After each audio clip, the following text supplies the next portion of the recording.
Hello class 10 कैसे हैं आप लोग। मैं आशा करता हूं कि आप लोग बहुत अच्छे होंगे। और जैसा कि एग्ज़ाम सीज़न स्टार्ट हो गया तो आप लोग थोड़े बहुत टेंशन में भी होंगे। तो आप लोग के इस टेंशन को दूर करने के लिए अब मैं आप लोग के लिए हर एक चैप्टर का ऑब्जेक्टिव और सब्जेक्टिव क्वेश्चन लेकर आया हूं।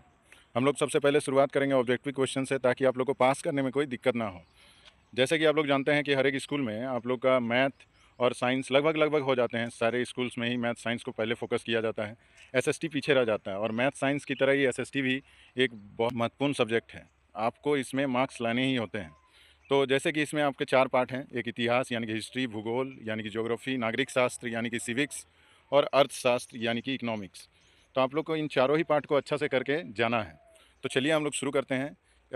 आपका इतिहास से ही शुरू करेंगे हम लोग। और इतिहास का पहला चैप्टर जो है हम लोग उसको देखेंगे। तो इतिहास का पहला चैप्टर देखते हैं। तो यहाँ हम लोग देखेंगे इतिहास का पहला चैप्टर जो है यूरोप में राष्ट्रवाद का उदय। ये जो पहला चैप्टर है इसके हम लोग सारे ऑब्जेक्टिव्स आज सॉल्व करेंगे। बहुत ही कम समय में आप लोग इसको पूरी तरह से इस चैप्टर को कंप्लीट कर सकते हैं। आपका 5 से 6 मिनट लगेगा। आप ये वीडियो को पूरा देखिए और एक एक क्वेश्चन को अच्छा से याद कर लीजिए। कॉपी पेन लेकर इसे नोट कर लीजिए, और इससे बाहर क्वेश्चन आपके नहीं आएंगे। तो जैसे कि आप लोग को पता है कि इस बार भी जैक बोर्ड ही ले रहा, और ये जो क्वेश्चन बैंक है वो जैक बोर्ड ही रिलीज़ किया है। मतलब इससे आपका 70 to 80% क्वेश्चन जरूर आएंगे। तो चलिए हम लोग देखते हैं एक एक करके सारे ऑब्जेक्टिव क्वेश्चन। हमारा पहला चैप्टर जो है, तो चलिए हम लोग क्वेश्चन नंबर 1 की ओर बढ़ते हैं। जैसे कि ये अब लिखा हुआ है अध्याय 1 यूरोप में राष्ट्रवाद का उदय। पहला क्वेश्चन जो है वस्तुनिष्ठ प्रश्न यानी ऑब्जेक्टिव टाइप का, वो है किसी राष्ट्र की सामूहिक पहचान को क्या कहते हैं। किसी राष्ट्र की सामूहिक पहचान, तो इसका सही उत्तर होगा राष्ट्रवाद। ठीक है, आप लोग आंसर याद करते हुए चलिए। हमारा क्वेश्चन नंबर 2 क्या कह रहा है, वह राज्य जहाँ की राजनीतिक सत्ता उसकी सांस्कृतिक सत्ता से मिलकर बनती है उसे क्या कहते हैं। उसे हम लोग राष्ट्र राज्य कहते हैं, जहाँ पर राजनीतिक सत्ता उसकी सांस्कृतिक सत्ता से मिलकर बनती है, राष्ट्र राज्य। ठीक है, क्वेश्चन नंबर 3 देखते हैं। 4 चित्रों की श्रृंखला किस कलाकार ने बनाई जिसमें उन्होंने अपने सपनों का संसार रचा। सपनों का संसार से याद रखिएगा, ये है आपका फ्रेडरिक सारियू। ठीक है, तो चलिए अगले क्वेश्चन की ओर बढ़ते हैं। 4 में क्या कह रहा है, अर्नेस्ट रेनन कौन था। ठीक है, अर्नेस्ट रेनन कौन था। यहाँ पर देखिए ये एक फ्रांसीसी दार्शनिक थे, तो इसका सही उत्तर होगा अर्नेस्ट रेनन एक फ्रांसीसी दार्शनिक थे। क्वेश्चन नंबर 5 की ओर बढ़ते हैं। निम्न में से किसे मेटरनिक ने हमारी सामाजिक व्यवस्था का सबसे खतरनाक दुश्मन बताया है। तो इसका सही उत्तर होगा मेजिनी। ठीक है, मेटरनिक ने मेजिनी को हमारे सामाजिक व्यवस्था का सबसे खतरनाक दुश्मन बताया है। चलिए क्वेश्चन नंबर 6 देखते हैं हम लोग। क्वेश्चन नंबर 6 में क्या पूछ रहा है, निम्न में से किन देशों ने मिलकर नेपोलियन को पराजित किया था। ठीक है, तो कौन कौन सा देश है। तो इसका सही उत्तर होगा ब्रिटेन, रूस, प्रसा और Austria. Option number D answer होगा इसका। ब्रिटेन, रूस, प्रसा और ऑस्ट्रिया, ये याद रखिएगा। ये सब मिलकर नेपोलियन को पराजित किए थे। चलिए क्वेश्चन नंबर 7 देखते हैं। राष्ट्रवाद की पहली अभिव्यक्ति किस क्रांति के साथ हुई थी। तो हम लोग जैसे जानते हैं, पढ़े भी हैं कि राष्ट्रवाद की पहली अभिव्यक्ति फ्रांसीसी क्रांति से हुई थी। फ्रांसीसी क्रांति के साथ शुरुआत हुई थी। चलिए अब क्वेश्चन नंबर 8 देखते हैं। एकीकरण के बाद जर्मनी का सम्राट किसे घोषित किया गया। एकीकरण के बाद जर्मनी का सम्राट प्रसा के राजा विलियम प्रथम को घोषित किया गया था। चलिए अब क्वेश्चन नंबर 9 की ओर बढ़ते हैं। क्वेश्चन नंबर 9 क्या कह रहा है, 19वीं सदी के मध्य इटली कितने राज्यों में विभक्त था। 19वीं सदी के मध्य में इटली कितने राज्यों में विभक्त था। तो उस टाइम इटली 7 राज्यों में विभक्त था। चलिए क्वेश्चन नंबर 10 देखते हैं। जर्मनी वीरता का प्रतीक किसे माना जाता है। जर्मनी वीरता का प्रतीक, तो इसे बलूत का एक पेड़ होता है उससे माना जाता है। बलूत एक पेड़ है जिसे जर्मनी वीरता का प्रतीक माना जाता है। चलिए अब क्वेश्चन नंबर 11 क्या बोल रहा है, कस्तुनतुनिया की संधि, याद रखिएगा कस्तुनतुनिया की संधि कब हुई थी। 1832 ईस्वी में। कस्तुनतुनिया की संधि 1832 ईस्वी में हुई थी। क्वेश्चन नंबर 12 क्या बोल रहा है, इसकी छवि सिक्कों और किसकी छवि सिक्कों और डाक टिकट पर अंकित की गई थी। तो मरियान की छवि सिक्कों और डाक टिकट पर अंकित की गई थी, याद रखिएगा मरियान की छवि। क्वेश्चन नंबर 13 क्या बोल रहा है, देखिए क्वेश्चन नंबर 13 में है इंग्लैंड और डैश के बीच एक्ट ऑफ यूनियन से United kingdom of great Britain का गठन हुआ। तो किन के बीच हुआ था, इंग्लैंड और स्कॉटलैंड के बीच में हुआ था ये, जिससे एक्ट ऑफ यूनियन से United kingdom of great Britain का गठन हुआ है। तो कौन कौन मिल के ग्रेट ब्रिटेन बनाए थे, तो इंग्लैंड और स्कॉटलैंड मिल के ग्रेट ब्रिटेन बनाए थे। चलिए क्वेश्चन नंबर 14 देखते हैं। जर्मनी के एकीकरण में प्रमुख भूमिका निभाने वाले बिस्मार्क कहाँ के चांसलर थे। तो बिस्मार्क कहाँ के चांसलर थे, ये प्रसा के चांसलर थे। ठीक है, क्वेश्चन नंबर 15 की ओर बढ़ते हैं। राष्ट्रवाद में किस निश्चित भौगोलिक क्षेत्र में रहने वाली जनता इनमें से किसके द्वारा जुड़ी होती है? तो राष्ट्रवाद में एक निश्चित भौगोलिक क्षेत्र में रहने वाली जनता किसके द्वारा जुड़ी होती है? तो ये जो है समान संस्कृति, समान इतिहास, भाषा और लोक परंपरा, इन तीनों से ये जुड़ी होती है और इसका सही उत्तर होगा उपरोक्त सभी। क्वेश्चन नंबर 16 की ओर बढ़ते हैं। बुर्बो राजवंश का शासन किस देश में था? तो बुर्बो राजवंश का शासन फ्रांस में था। याद रखिएगा, बुर्बो राजवंश फ्रांस, इनका शासन फ्रांस में था। क्वेश्चन नंबर 17, वह विचारधारा जो स्त्री पुरुष की सामाजिक आर्थिक एवं राजनीतिक समानता पर आधारित हो उसे क्या कहते हैं?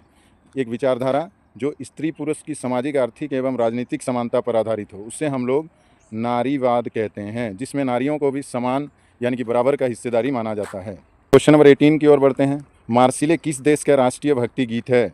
तो मार्सिले फ्रांस की राष्ट्रीय भक्ति गीत है ना। मार्सिले याद रखिएगा, फ्रांस की राष्ट्रीय गीत है। रक्त और लौह की नीति का आलम्बन किसने किया था? तो ये बिस्मार्क ने किया था। रक्त और लौह की नीति का आलम्बन, याद रखिएगा ये। चलिए क्वेश्चन नंबर 20 की ओर बढ़ते हैं। फ्रांस की क्रांति का अग्रदूत किसे कहा जाता है? तो रूसो को फ्रांस की क्रांति का अग्रदूत कहा जाता है। क्वेश्चन नंबर 21, यंग इटली और यंग यूरोप नामक दो भूमिगत संगठनों की स्थापना किसने की थी? यंग इटली और यंग यूरोप, तो इसका सही उत्तर होगा मेजिनी ने की थी। चलिए क्वेश्चन नंबर 22 की ओर बढ़ते हैं। 22 में क्या बोला? वियना की संधि कब हुई थी? याद रखिएगा, वियना की संधि कब हुई थी? 1815 ईस्वी में। तो ये जितने सारे संधियां हैं इन सब को याद रखिएगा, और कब कब हुई थी ये बहुत ही इंपॉर्टेंट है। तो वियना की संधि कब हुई थी? 1815 ईस्वी में। जब फ्रांस सीखता है तो बाकी यूरोप को सर्दी जुकाम हो जाता है, यह किसका कथन है? क्वेश्चन नंबर 23, याद रखिएगा, जब फ्रांस सीखता है तो बाकी यूरोप को सर्दी जुकाम हो जाता है, ये किसने कहा था? तो ये कहा था मेटरनिख ने। ठीक है, याद रखिएगा, मेटरनिख ने कहा था। क्वेश्चन नंबर 24, काबूर को राजा विक्टर एमेनुअल द्वितीय ने किस पद पर नियुक्त किया था? तो प्रधानमंत्री के पद पर नियुक्त किया था। किसको? काबूर को किसने? राजा विक्टर एमेनुअल द्वितीय ने। 25, क्वेश्चन नंबर 25 देखते हैं। 1871 के बाद यूरोप में राष्ट्रवादी तनाव एक गंभीर स्रोत था, तो ये किस क्षेत्र में था? तो ये बाल्कन क्षेत्र में, तो ये मतलब गंभीर स्रोत था किसका? तनाव का, 1871 के बाद यूरोप में। चलिए क्वेश्चन नंबर 26 की ओर बढ़ते हैं। क्वेश्चन नंबर 26 क्या बोल रहा है? कवियों और कलाकारों ने यूरोप की सभ्यता का पालना किस देश को बताया है? तो यूनान देश को, है ना। किसने बताया है? कवियों और कलाकारों ने। क्वेश्चन नंबर 27, जर्मनी का एकीकरण कब पूरा हुआ? जर्मनी का एकीकरण, इससे क्वेश्चन जरूर आता है, तो आप लोग इससे ध्यान रखिएगा। ये हुआ था 1871 में, जर्मनी का एकीकरण। क्वेश्चन नंबर 28 की ओर बढ़ते हैं। इटली का एकीकरण कब पूरा हुआ? देखिए, जर्मनी के बाद अब इटली का एकीकरण भी पूछा है, तो ये हुआ था 1861 ईस्वी में। ठीक है, तो एकीकरण वाले क्वेश्चन जरूर याद रखिएगा, इससे एक ना एक क्वेश्चन आता ही है। क्वेश्चन नंबर 29, जर्मन राइन महासंघ की स्थापना किसने की थी? तो इसका सही उत्तर है नेपोलियन ने। जर्मन राइन महासंघ की स्थापना नेपोलियन ने की थी। क्वेश्चन नंबर 30, चार्टिस्ट आंदोलन किस देश में हुआ था? तो इसका सही उत्तर होगा इंग्लैंड, है ना। चार्टिस्ट आंदोलन याद रखिएगा कौन से देश में हुआ था? इंग्लैंड में हुआ था। क्वेश्चन नंबर 31, सामाजिक उपबंध नामक पुस्तक के लेखक कौन थे? सामाजिक उपबंध नामक पुस्तक के लेखक थे रूसो। ठीक है, इसको याद रखिएगा, ये इसका सही उत्तर होगा सामाजिक उपबंध रूसो। क्वेश्चन नंबर 32, शुल्क संघ जाल्वेरियाइन की स्थापना किसकी पहल पर की गई थी? शुल्क संघ जो थी जाल्वेराइन की स्थापना किसने की थी? कौन की पहल किसने किया था? इसकी शुरुआत किसने की थी? तो वो देश है प्रसा। ठीक है, शुल्क संघ जाल्वेराइन, प्रसा। तो चलिए क्वेश्चन नंबर 33 क्या बोल रहा है? बिस्मार्क जर्मनी का चांसलर कब बना? तो बिस्मार्क 1871 में, 1871 में जर्मनी का चांसलर बना। क्वेश्चन नंबर 34, ये हमारा अंतिम क्वेश्चन है ऑब्जेक्टिव का। पहले तुम मनुष्य हो, उसके बाद किसी देश के नागरिक या अन्य कुछ, यह कथन किसका था? तो ये कथन था मैथ्सनी का, है ना। तो ये सब याद रखिएगा, ये सारे इंपॉर्टेंट क्वेश्चन हैं और इससे बाहर इस चैप्टर से क्वेश्चन नहीं आएगा। तो आप लोग ये सारे क्वेश्चन अच्छा से कर लीजिए, और एक एक क्वेश्चन बहुत इंपॉर्टेंट है, तो एक एक क्वेश्चन को आप लोग ध्यान से देखिए, और तो एक एक क्वेश्चन को आप बहुत ध्यान से देखिए और अपने कॉपी पेन में इसे उतार लीजिए। इस चैप्टर के ये सारे ऑब्जेक्टिव्स ज़रूर याद कर लीजिएगा, आपको ज़्यादा समय नहीं लगेगा याद करने में, और आपका ये चैप्टर देखते ही कंप्लीट हो जाएगा, सारे ऑब्जेक्टिव्स कंप्लीट हो जाएंगे। और आगे के चैप्टर्स के भी हम लोग ऑब्जेक्टिव्स क्वेश्चन लेके आएंगे, और ऑब्जेक्टिव खत्म होने के बाद सब्जेक्टिव भी लेते आएंगे। जैसा कि आप लोग का फरवरी में एग्ज़ाम होने वाला है, उससे पहले ही एसएसटी, मैथ, हिंदी, इंग्लिश सारे चीज़ का हम लोग यहाँ पर ऑब्जेक्टिव सब्जेक्टिव दोनों ही कंप्लीट कर लेंगे। इसके लिए आपको इस चैनल को सब्सक्राइब करना है ताकि जैसे ही वीडियो आए आप लोग को तुरंत नोटिफिकेशन मिल जाए, और इस चैनल को अपने दोस्तों को भी ज़्यादा से ज़्यादा शेयर करना है ताकि उनके भी एग्ज़ाम अच्छा से जाए। तो चलिए, ये शुरुआत है हम लोग की, और अब हम लोग लगे रहेंगे इसमें जब तक आप लोग के मार्क्स नहीं आ जाते 90%। तो आप लोग टारगेट बनाइए कि ज़्यादा से ज़्यादा क्वेश्चन करना है और ज़्यादा से ज़्यादा मार्क्स लेके आना है। Thank you. आप लोग इसको ज़्यादा से ज़्यादा शेयर कीजिए, सब्सक्राइब कीजिए, और हमारे इस वीडियो को अच्छा लगा तो आप लोग लाइक ज़रूर कीजिए। Thank you.